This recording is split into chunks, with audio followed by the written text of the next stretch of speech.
Greetings and welcome back to room 303 in our Talks with Walt. We are calling our readings through the deathbed edition of Walt Whitman's Leaves of Grass that. I am now interested in sharing a poem with you called Mother and Babe. This is poem 19 of the 29 of By the Roadside, Whitman's take on Madonna and Child, as some have called it.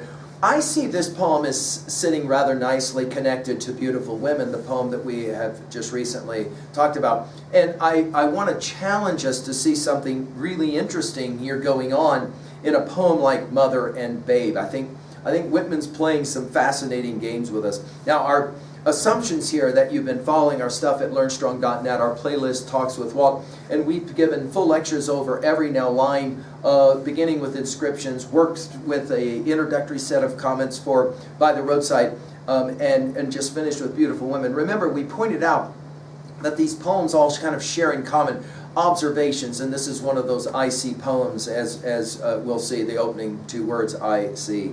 Our Nortons will tell us about this poem, that this poem first appeared in the 1865 drum taps, then in Leaves of Grass 1866 annex, ungrouped in Leaves of Grass 1871 and 76, and added to the present group in 1881.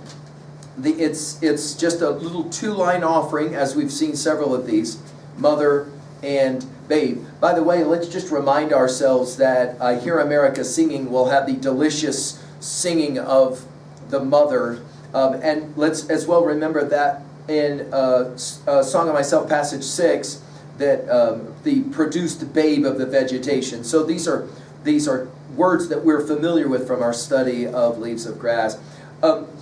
Starting from Paumanok, however, passage 1, you'll remember he says that he was raised by a perfect mother. And there's a lot about this poem that I think has to do with not just that eternal feminine, as we commented on it from our study of Faust and Goethe's Faust in Beautiful Women, but I think Whitman was always wanting to celebrate his own mother, who he saw as a truly remarkable woman, especially given what she had to live with in regards to Whitman's father.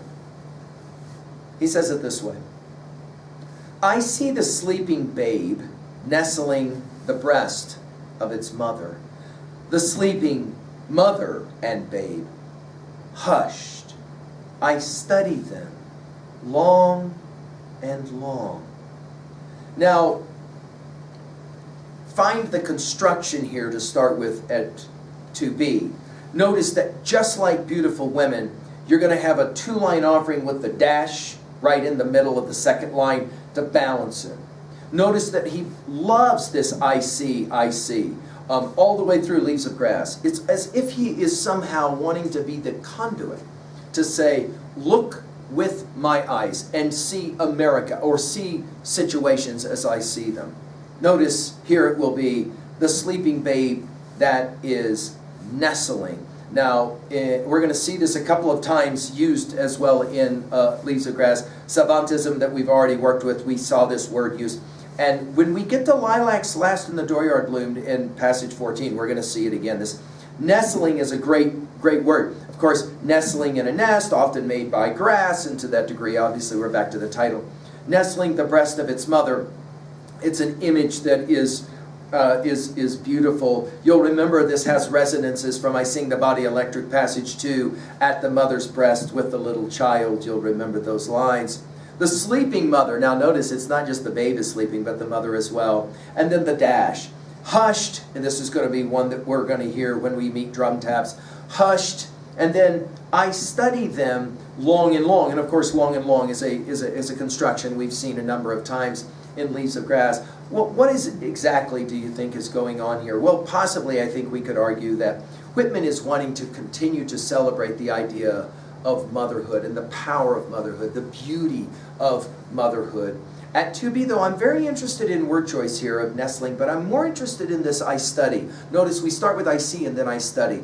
By I study here, I think he doesn't just mean, we use this term sometimes in our art classes, to study, that is to say, to observe from multiple perspectives and the like.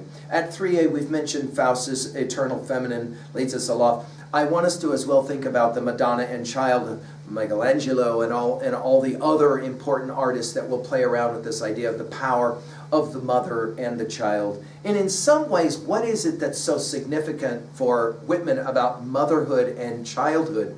I think for him, both of those serve a very prominent role in the idea of what it is that one produces when one produces a young person who then grows on into adulthood. And I think he thinks a lot of himself from this perspective as well. The ways in which he was influenced by not just his mother, but all the women in his life. Whitman was very quick to point out how he could have never been the poet that he was without all of the women in his life playing their role. Finally, I will ask at 3B to help you find a way to own this one. What are some of your favorite portrayals of mothers? And do you think motherhood, hopefully, is still respected in the ways that Whitman will want us to respect it? I hope that this poem will be one more that challenges you. Thank you.